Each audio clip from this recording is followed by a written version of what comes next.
সত্যপীরের মাজারে আগুন ছাড়া চুলাতে সিন্নি রান্না হতো। মাজার এরিয়াতে আছে বিরাট একটি সাপ। মাজারের গাছ কেটে বিক্রি করার কারণে সাপের কামড়। আজকে আমি আপনাদেরকে নিয়ে যাব চট্টগ্রামের রাঙ্গুনিয়ায়। কাপ্তাই রাস্তার ঠিক পাশেই অবস্থিত একটি বহুল পরিচিত সত্যপীরের মাজারে। রাঙ্গুনিয়ার সত্যপীরের মাজার বললে এক নামে সবাই চিনে, কিন্তু আপনারা কি জানেন এই মাজারকে ঘিরে রয়েছে কিছু এমন ঘটনা যেগুলো অলৌকিকও হতে পারে, আবার ভয়ঙ্করও।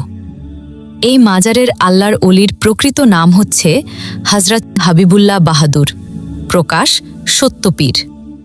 ধারণা করা হয় এই মাজারটির বয়স 2 থেকে 300 বছরেরও বেশি। বর্তমানে যিনি এই মাজারের খাদেম, একসময় তার বাবাও এই মাজারেই খাদেম ছিলেন। তার বাবা ইন্তেকাল করার পর বর্তমানে খাদেম হিসাবে তিনি এবং এক ঢাকাইয়া চাচা একসাথে এই মাজারের দেখাশোনা করছেন। চলুন কথা না বাড়িয়ে ঘটনাগুলোর দিকে যাওয়া যাক। বর্তমান খাদেমের কাছ থেকে শোনা তার পূর্ববর্তী প্রজন্মের মুখে মুখে একটি ঘটনা চলে আসছিল যে একসময় এই মাজারে ছিল একটি রান্নার চুলা। কিন্তু আশ্চর্যের বিষয় হলো, চুলাতে হাঁড়ি বসালেই আগুন ছাড়াই সিম্মি রান্না হয়ে যেত, আর সেই তবরুক ভক্তরা গ্রহণ করত। এটা কি অলৌকিক নাকি কোনো অজানা রহস্য? কিন্তু ঘটনা এখানেই শেষ নয়। এই মাজার এলাকায় বর্তমান খাদেম এবং অনেক ভক্ত নিজেদের চোখে দেখেছে একটি বিশাল সাদা সাপ। সাপটি এতটাই বড় ছিল যে পুরো পাহাড় তার শরীর দিয়ে পেঁচিয়ে ফেলতে পারত। আল্লাহু আকবার! বিশ্বাস করুন, আমি খাদেম ভাইয়ের কথা খুব গভীর মনোযোগ দিয়ে শুনেছি। তার চোখে মুখে এক বিন্দু মিথ্যার ছাপও আমি দেখিনি। 2 দিন আগের একটি ঘটনার কথা বলি। বর্তমানে মাজার এলাকায় কিছু নির্মাণ কাজ চলছে। একজন নির্মাণ শ্রমিক চুরি করে মাজারের একটি গাছ কেটে বিক্রি করে দেয়।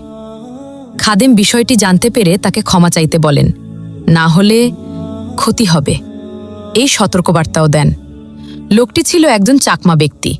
পরদিন তাকে কামড় দেয় একটি বিষাক্ত সাপ, কিন্তু সে নিজেকে মগ দাঁড়ি করে বলে সাপের কামড়ে তার কিছু হবে না।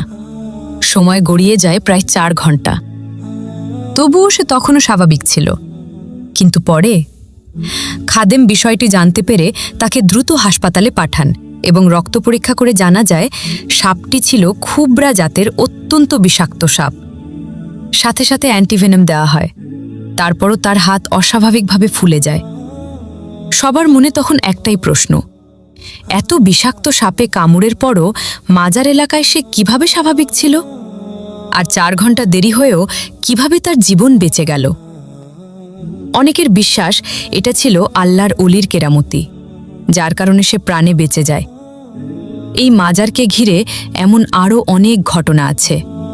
ইনশাআল্লাহ পরবর্তী এপিসোডে সেগুলো নিয়েও আবার কথা হবে।